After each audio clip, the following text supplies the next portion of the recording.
You're listening to an Airwave Media Podcast.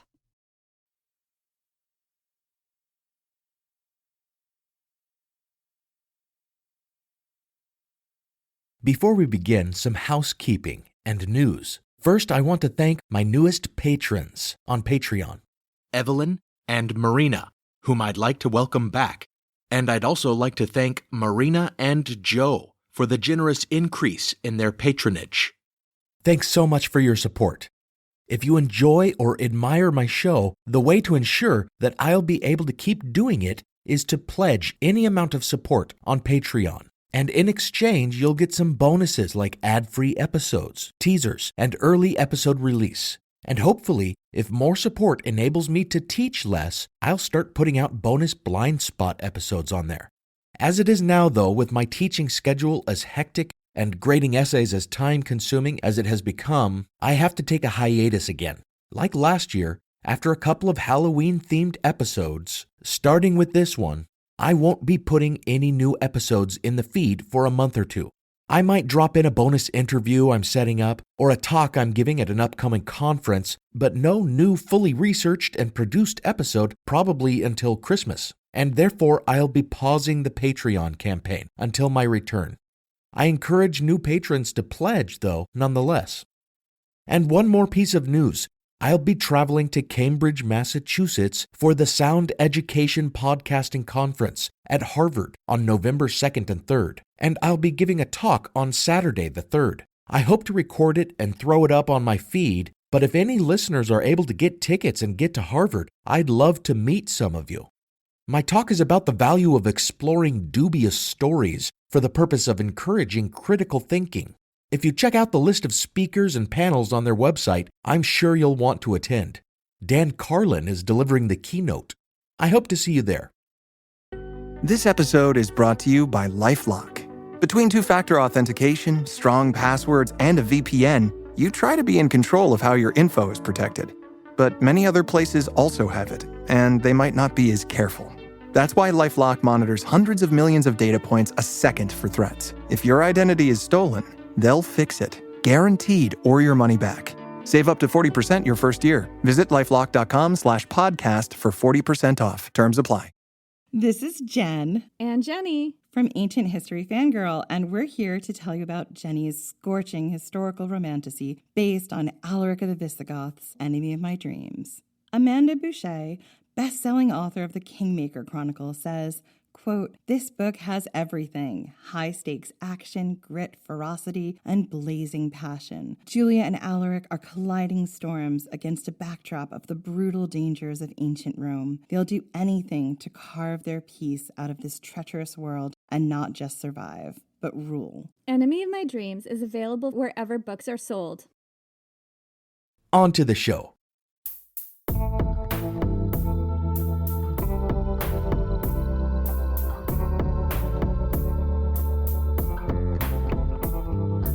Welcome to Historical Blindness, the Odd Past podcast. I'm Nathaniel Lloyd, and I'm the inspector investigating this case.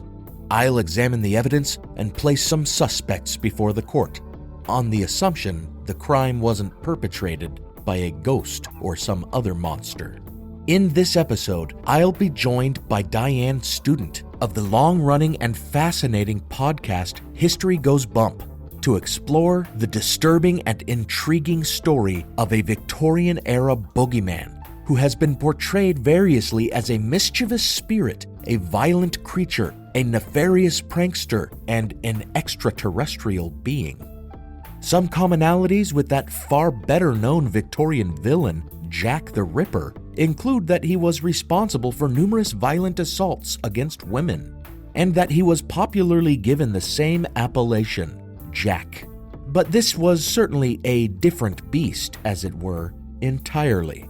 From 1837 to the 1870s and on into the 20th century, London and its surrounding environs, as well as other English cities, were periodically haunted by an unsettlingly tall and dark figure who ambushed his victims in the dark of the night and was said to display various preternatural and even perhaps supernatural abilities.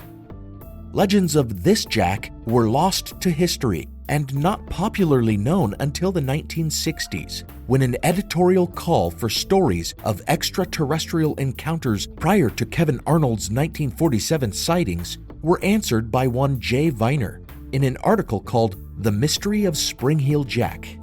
Viner's article focused on the various inconsistently reported details that indicated there was something weird about this figure, presenting a picture of a being with pointed ears and claws who could leap to great heights. In Viner's description, he wore a sparkling metallic helmet and tight-fitting suit reminiscent of a spaceman, with a light affixed to his chest as if it were Iron Man armor. And indeed, it proved to be bulletproof. Moreover, his eyes glowed, and he fired a futuristic gas gun that sent his victims swooning. This is the image of the so-called spring-heeled Jack that became popular in modern times, that of an alien creature, likely stranded after a UFO crash, searching for refuge in 19th century England. But as researchers return to the original newspaper sources and other contemporaneous documents upon which all understanding of this figure must rest, they find that elements of Viner's description cannot be corroborated and likely were embellished to please his particular audience. One researcher, Mike Dash, whose work I relied on heavily in my episode on the disappearance of the Flannan Isles lighthouse keepers, and whose thorough investigation into the spring-heeled Jack mystery will serve as my principal source in this episode, found no confirmation in contemporary sources for the cropped animal-like ears or the sci-fi gas gun, and shows that the idea of a light attached to his chest was a simple misrepresentation of a report that he held a lantern up in front of his chest. Dash tracks all the different unnatural aspects attributed to this figure: superhuman leaping ability, slashing talons, a hide or suit of armor that proved impervious to bullets, and, far more disturbing than a gas gun, the reports that he spat fire. These attributes were not reported consistently in all of Spring-Heeled Jack's appearances, but they appear consistently enough to warrant the consideration that this was no common attacker. So what was Spring-Heeled Jack? Is his a story of hoaxes in newsprint, as we have seen before? Or of mass hysteria, as is a useful explanation of so many other phenomena? Or was he real? And if real, was he a creature out of nightmare? Or just a uniquely equipped human criminal? And if a mere man, who was this steampunk villain? Thank you for listening to episode 27, The Diabolical Features of Spring-Heeled Jack.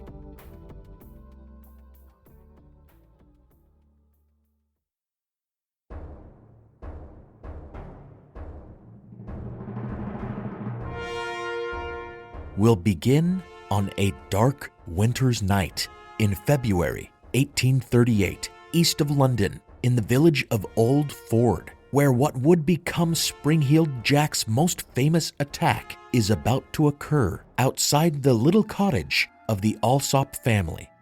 Here is Diane Student of History Goes Bump to tell the tale.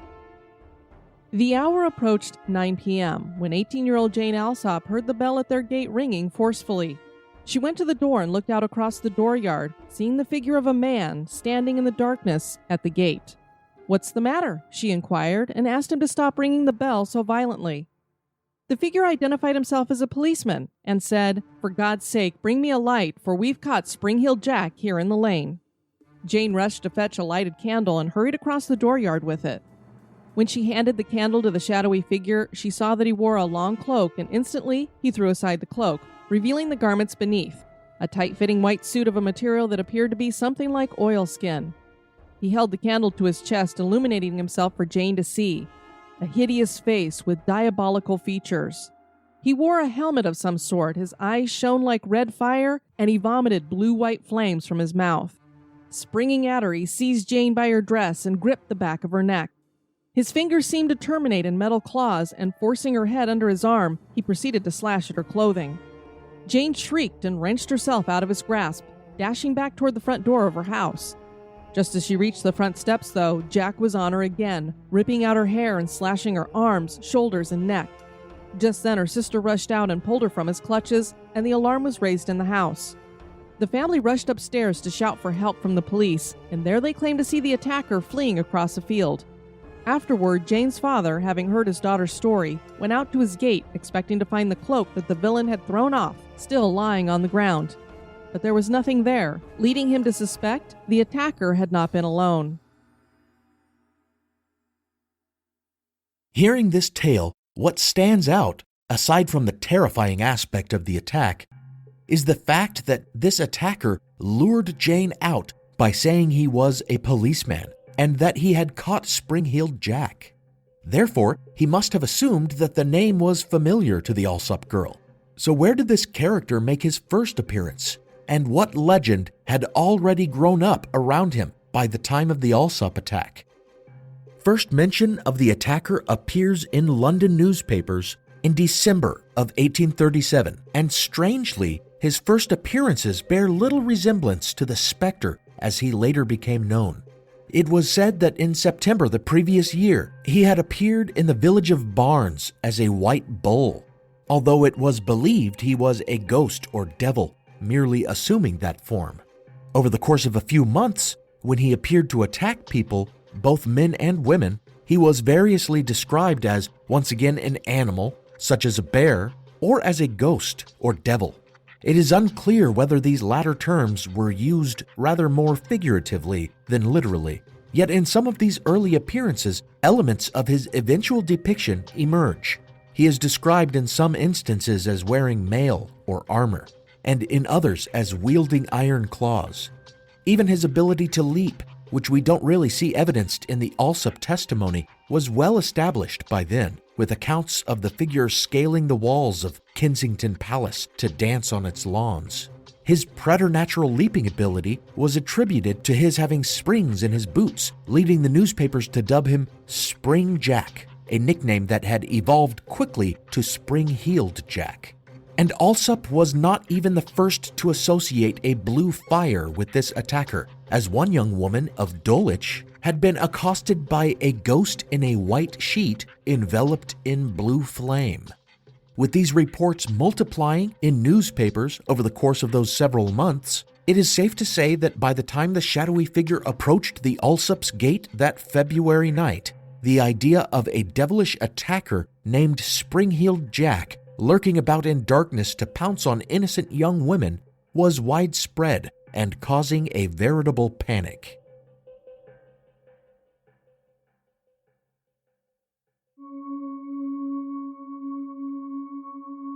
After the Alsop attack, Lambeth Street Police Office undertook an investigation headed by one James Lee, a renowned detective. Lee had found some fame 10 years earlier while investigating the sensational Red Barn murder. This case revolved around a young couple, William Corder and Maria Martin, who were much disgraced in their community, he for his philandering and swindlery, and she for her promiscuity and bearing of bastard children. They made plans to meet at a Red Barn and elope, but Maria's family grew suspicious when she never wrote them, despite the excuses William made in his letters.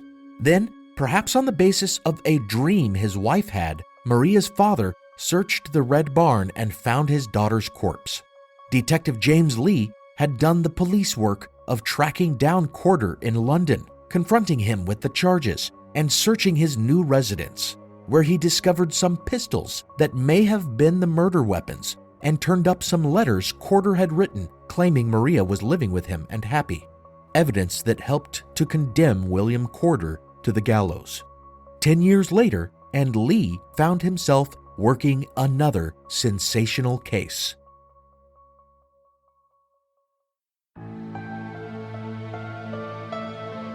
Upon interviewing the residents of Old Ford, Leah found that this figure, or someone matching his description, had been haunting the area for a month, wearing a cloak and springing out at passers-by in the lanes to frighten them.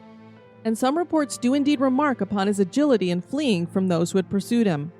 Over the course of Leah's investigation, he would come to the conclusion that this assailant need not necessarily have been a demon out of hell, as he inquired at the London hospital and observed experiments that showed a man could reproduce the fire-vomiting effects that Jane Alsop had described by blowing alcohol and perhaps other ingredients, such as sulfur, into a flame, which of course the Alsop girl provided for her attacker. Moreover, he had suspects. When the Alsops cried for help from their windows, a trio of men from a nearby pub answered their call and reported encountering a cloaked man who told them a policeman was needed at the Alsops' cottage. Another witness, James Smith, a wheelwright who at the time of the Alsops' cries for help had been carrying a wheel up the lane, said he ran into two local men, Payne, a bricklayer, and Milbank, a carpenter. Smith described Milbank as being dressed all in white hat and shooting jacket, which could have been mistaken by Jane for the tight white oilskin and helmet she believed she had seen. What's more, Smith asserted that later that night, recognizing him as the man they had passed in the lane, Milbank asked him, "What have you to say to Spring Jack?" Then a shoemaker, Richardson, who had been on the same street and confirmed seeing Milbank and Payne there, claimed he had also seen two others, young men, one in a cloak, joking about Spring-Heeled Jack being in the lane.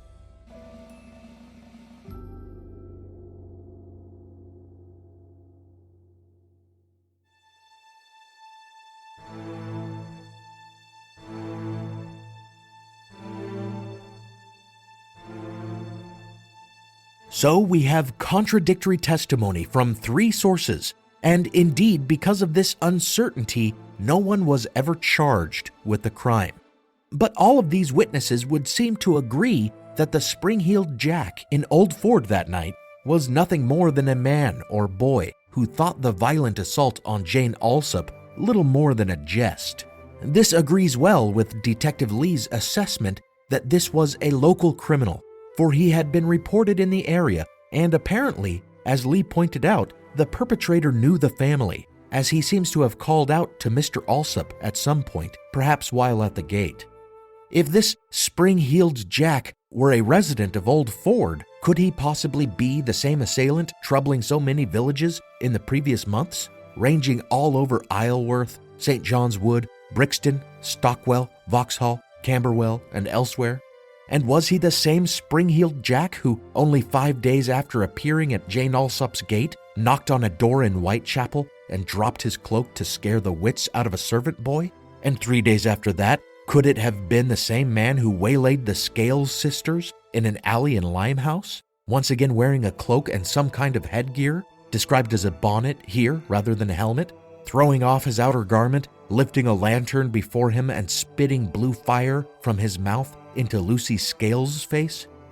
Perhaps it was simple recklessness to perpetrate his crimes not only in surrounding villages but also in his own neighborhood. But it may be impossible to tell, for already there were confirmed reports of copycats. So all of these must be considered dubious. In March, a man attacked the proprietress of a public house with a club, announcing he was Spring-Heeled Jack.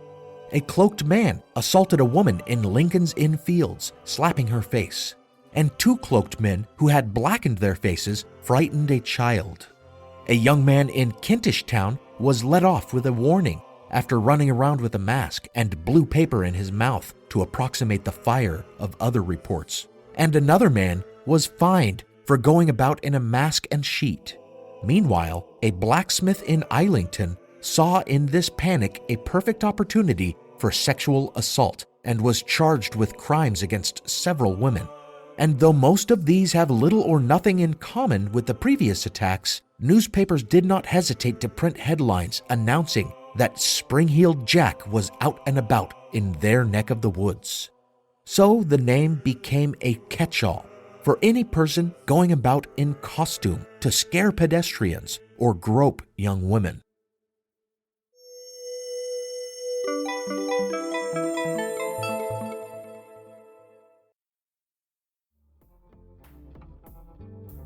As we take a brief break from the episode, I'd like to take this opportunity to remind you that supporters of my Patreon get exclusive access to an ad-free stream of the show. So if you want to get on with each episode without interruption, head on over and pledge a monthly donation of as little as $1 to get the ad-free RSS feed, which can be pasted into most podcast apps.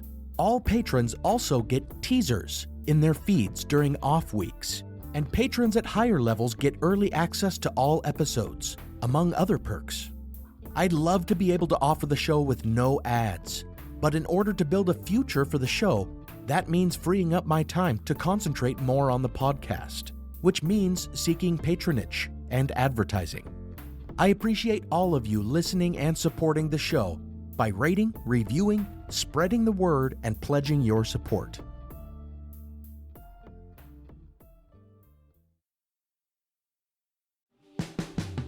Every summer, I'm careful to avoid getting burned. My summer plans always include applying sunscreen so I can attend barbecues and protests without worrying about getting scorched. And when I make my plans by making phone calls, I also don't want to get burned by an outrageous wireless bill. That's why I switched to a Mint Mobile plan and saved enough to take a summer vacation. With Mint, I found no difference in speed or coverage, just a big difference in cost. And right now, you can switch to a Mint wireless plan like me to avoid sweating those surprise charges and overages. You'll just be chillin' with Mint's offer of 3 months premium service on the nation's largest 5G network for just $15 a month. With high-speed data and unlimited talk and text, it might just be the coolest thing happening this summer. This year, skip breaking a sweat and breaking the bank. Get this new customer offer and your 3-month unlimited wireless plan for just $15 a month at mintmobile.com/blindness. That's mintmobile.com/blindness. Upfront payment of $45 required, equivalent to $15 a month. Limited time new customer offer for first 3 months only. Speeds may slow above 35 gigabytes on unlimited plan. Taxes and fees extra. See Mint Mobile for details. As listeners of Historical Blindness, you're no strangers to the fact that history is a lens through which we can better understand the present. Or as Shakespeare put it, what's past is prologue. History is the indispensable context without which we cannot hope to truly understand current events. You understand that, and so do the creators of the American Scandal podcast. Every season, they immerse listeners in the biggest controversies in U.S. history, helping us understand America's dark side and learn from its troubled past. Its latest season, Ruby Ridge Standoff, delves into an incident that sowed the seeds for the rise of the modern radical right. It transports you to 1992, where in a remote corner of Idaho, federal law enforcement surround a small cabin. They've come for Randy Weaver, a survivalist who took his family to the mountains in anticipation of the apocalypse. A simple weapons charge brought the agents here, but the situation is about to explode into a deadly and tragic standoff that will later become a rallying cry for far-right extremists, fueling distrust and violent anti-government sentiment for decades. Follow American Scandal on the Wondery app or wherever you get your podcasts. You can binge all episodes of American Scandal's Ruby Ridge Standoff early and ad-free right now on Wondery Plus.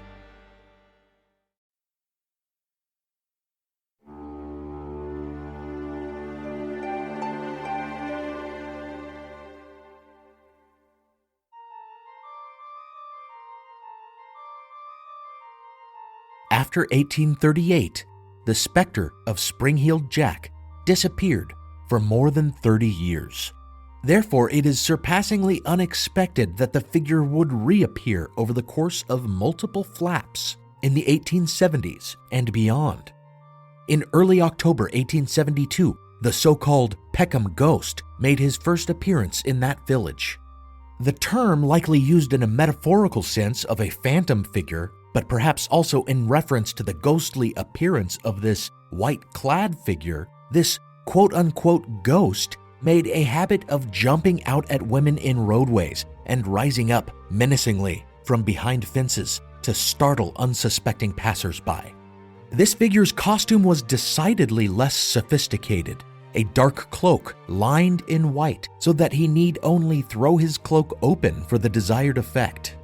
But still, some reports suggested the presence of fire around his face and the ability to leap high fences in a single bound, leading to the old speculation that his boots were rigged with springs, or perhaps had soles of India rubber, which I suppose in English imaginations of the time had properties akin to flubber.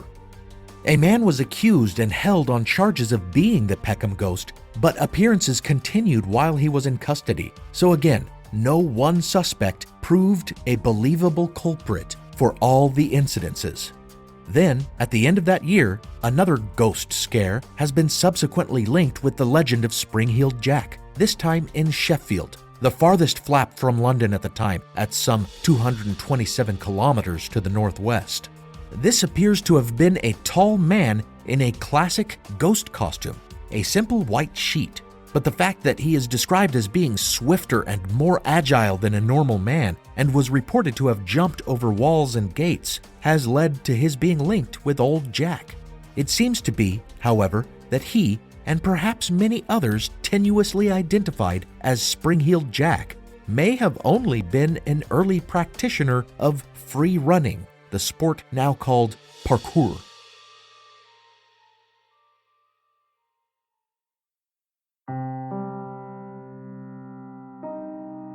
Perhaps the boldest iteration of Spring-Heeled Jack sprang up in 1877 at a British Army camp at Aldershot to bound around sentry boxes and powder magazines, dodging bullets and slapping guards. It's said that this Jack made no answer when the sentries saw him approaching and demanded he identify himself. With astonishing speed, he came close enough to slap some of the sentries' faces with a hand that felt cold, like that of a corpse, and then hopped off toward a nearby cemetery. The guards in more than one instance gave chase and fired their bullets after him, to no avail. This is added to the legend that Jack was bulletproof, though the original reports could actually just be indicating that the guards missed their mark. That same year, Spring-Heeled Jack was reported by certain publications to have appeared numerous times, once climbing the Newport Arch, an ancient Roman landmark, with bullets fired by locals bouncing off the strange hides he wore.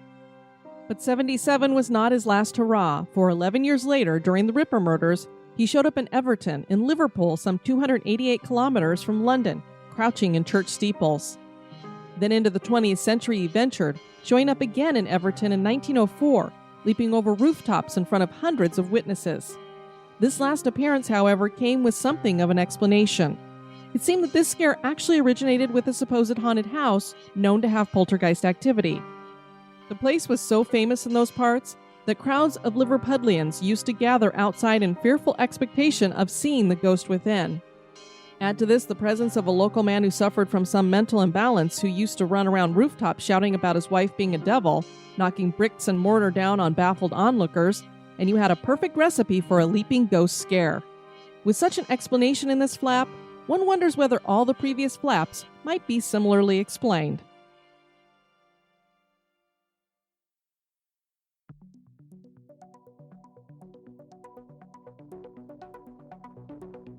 Certainly there appears to have been some hysteria involved in many of the reports. Newspaper reporters themselves were skeptical at first, back in 1837, suggesting these were just the kinds of chilling tall tales passed around by servant girls. And in the few instances in which they did any real investigation, there seemed a dearth of first-hand witnesses. On some occasions, the ghostly beasts that had been reported lurking on the streets were simple cases of misidentification. A pale-faced cow or a white police horse became a ghastly demonic bull or bear or a hoary devil. Even the report of Jack dancing on the lawns of Kensington Palace was actually a reimagining of something far less nefarious that happened 15 years earlier. And during the thick of the panic in January 1838, the Morning Herald's investigation turned up plenty of people repeating the stories of Spring-Heeled Jack, but no one who had actually seen him firsthand. The reporter found himself chasing after empty leads, tracking down people who were said to have been injured by the phantom attacker, only to have them say it hadn't happened to them personally and send him on looking for someone else to whom it had happened. As Mike Dash has pointed out, this is a textbook example of an urban legend.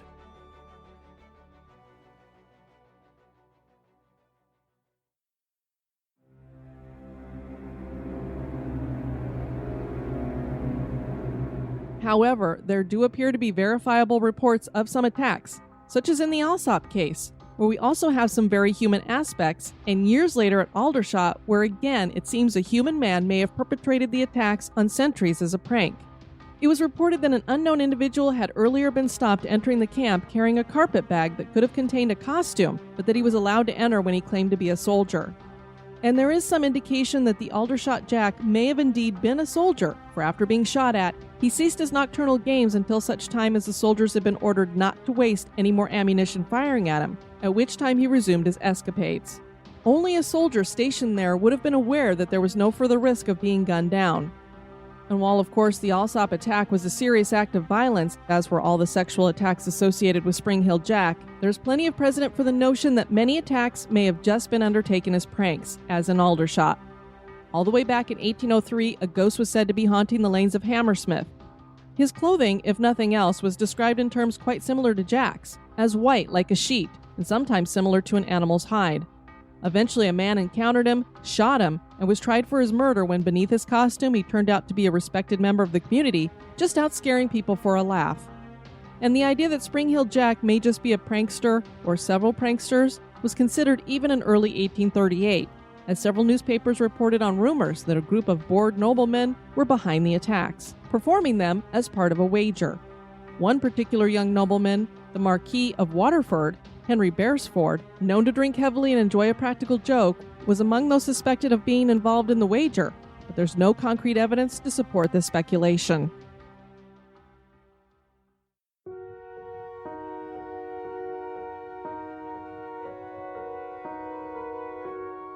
Hard evidence, however, is not something that 19th century newspapers always require before putting a story into print, as we have seen before, most recently in our examination of the phantom airships in America.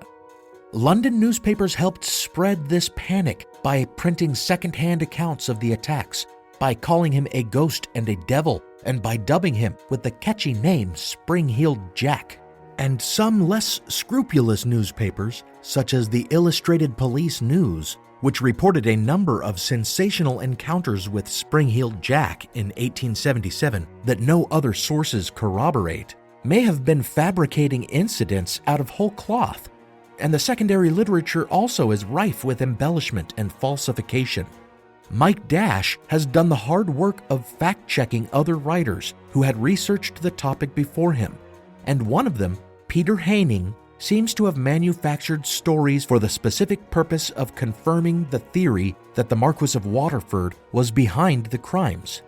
He tells of an attack on a servant girl named Polly Adams and has her describe her attacker as a laughing nobleman with protruding eyes like those of Henry Beresford, when no contemporary source has been turned up to confirm that such an attack ever occurred. Likewise, to one appearance of Jack that does appear in newspaper reports, he added the specific detail that a witness had identified a crest with a gold filigree W stitched on Spring-Heeled Jack's cloak. This report is often repeated today as support for the notion that Waterford was behind the crimes, but there is no indication that it ever happened beyond Haining's claim, and Dash has proven that Haining lacks all credibility, as he completely invented one encounter, the murder of a prostitute named Maria Davis that he attributes to Spring-Heeled Jack. Haining provided a woodcut illustration that he claims shows the recovery of Davis's body from a ditch, but Mike Dash tracked down this woodcut to discover that it only depicts someone gathering water, not recovering a corpse. With distortions as shameless as these obscuring the truth here, it's hard to tell what can be trusted. Nevertheless, while some of the attacks may have been contrived and some may have been mere imitations, there must have been some original. A legend does not spring up from nothing, does it? And despite all the different variations on his appearance, the different modus operandi, far-flung settings, and disparate time spans, one still sees similarities, a pattern that is hard to dismiss. Even outside of the UK, there have been other similar encounters. And it is hard to imagine that the legend of Spring-Heeled Jack could have spread so far, especially since the newspapers there never made such a link.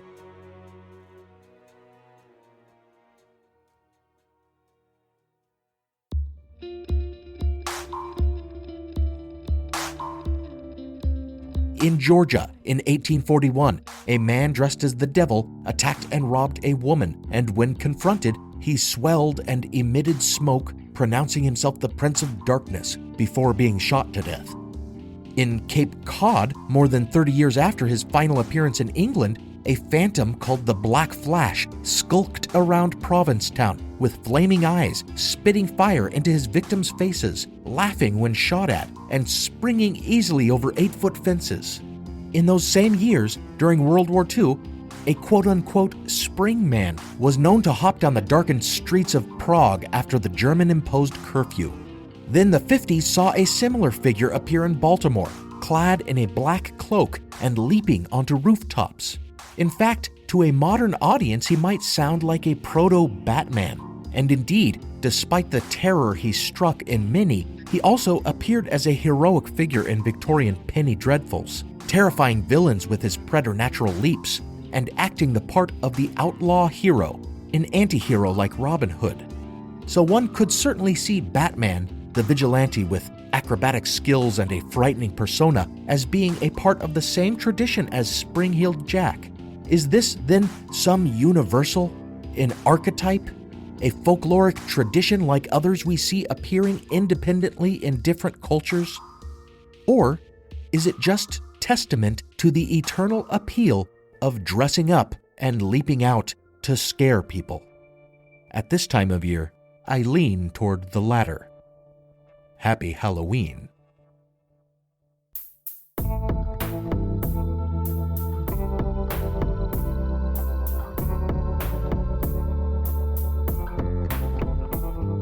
Thank you for listening to Historical Blindness, the Odd Past podcast. Whenever you get a chance, download and subscribe to History Goes Bump, the podcast that leads you on ghost tours for the theater of the mind. Much of the music heard on this episode was provided by composer Alex Kish. Visit alexkishmusic.com to get compositions for your own projects.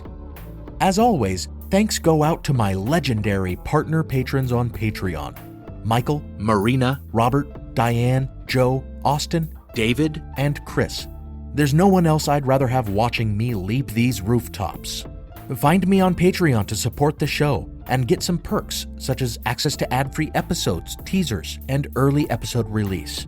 Also, go to the website at historicalblindness.com to check out every episode's script as a blog post, complete with links and references for sources and further reading, as well as interesting images to illustrate each topic. Also on the site, you can browse the show's merch, check out the reading list of recommended books I pick out for each episode, and click through to Amazon to buy my novel, Exposing the Fraud Behind the Beginning of Mormonism in Early 19th Century New York, and its connection to a Masonic conspiracy and political scandal. If you buy and read the novel, give me a review on Amazon, and rate and review the show on whatever app you use to help more people discover us. Until next time, when someone comes knocking at your door at night, claiming to be a police officer, don't take him at his word.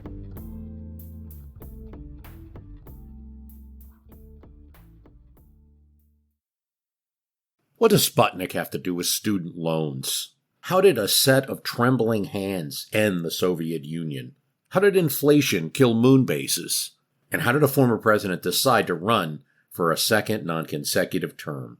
These are among the topics we deal with on the My History Can Beat Up Your Politics podcast. We tell stories of history that relate to today's news events. Give a listen. My History Can Beat Up Your Politics, wherever you get podcasts. The Civil War and Reconstruction was a pivotal era in American history. When a war was fought to save the Union and to free the slaves. And when the work to rebuild the nation after that war was over turned into a struggle to guarantee liberty and justice for all Americans. I'm Tracy. And I'm Rich. And we want to invite you to join us as we take an in-depth look at this pivotal era in American history. Look for the Civil War and Reconstruction wherever you find your podcasts.